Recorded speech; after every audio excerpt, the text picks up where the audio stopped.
আনহাতে এনডিএৰ বৈঠকৰ কেইটামান ঘণ্টাৰ পাছতেই দিল্লীৰ বিৰোধী মৰ্চা ইণ্ডিয়াৰ আন এখন গুৰুত্বপূৰ্ণ বৈঠক কংগ্ৰেছৰ অধ্যক্ষ মল্লিকা অৰ্জুন খাৰ্গেৰ বাসগৃহত অনুষ্ঠিত হৈছিল এই গুৰুত্বপূৰ্ণ বৈঠকখনত অংশগ্ৰহণ কৰিছিল সোনিয়া গান্ধী ৰাহুল গান্ধী প্ৰিয়ংকা গান্ধীও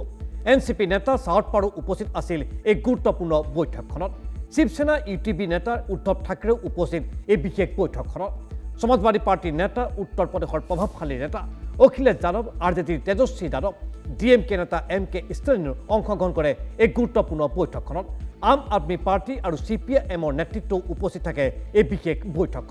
বৈঠকখনত দেখিবলৈ পোৱা গ'ল ইণ্ডিয়া সহযোগী মৰ্চাৰ নেতাসকলে আজি সোনিয়া গান্ধীক বিশেষভাৱে আদৰণি জনালে লগতে এই সম্পৰ্কত তেওঁলোকৰ মনৰ ভাৱ ব্যক্ত কৰিলে এই গুৰুত্বপূৰ্ণ বৈঠকখনৰ মাজেৰে আহকচোন বৈঠক অনুষ্ঠিত হোৱাৰ পাছত সাংবাদিকৰ সৈতে হোৱা বাৰ্তালাপত কি ক'ব খুজিছে কংগ্ৰেছৰ অধ্যক্ষ Mallika Arjun Kharge Promises we have given to the people that we will keep it up and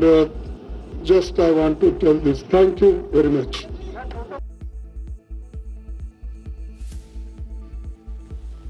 সেয়া দেখিবলৈ পালে মল্লিকা অৰ্জুন খাৰ্গেৰ বক্তব্য আৰু এইদৰেই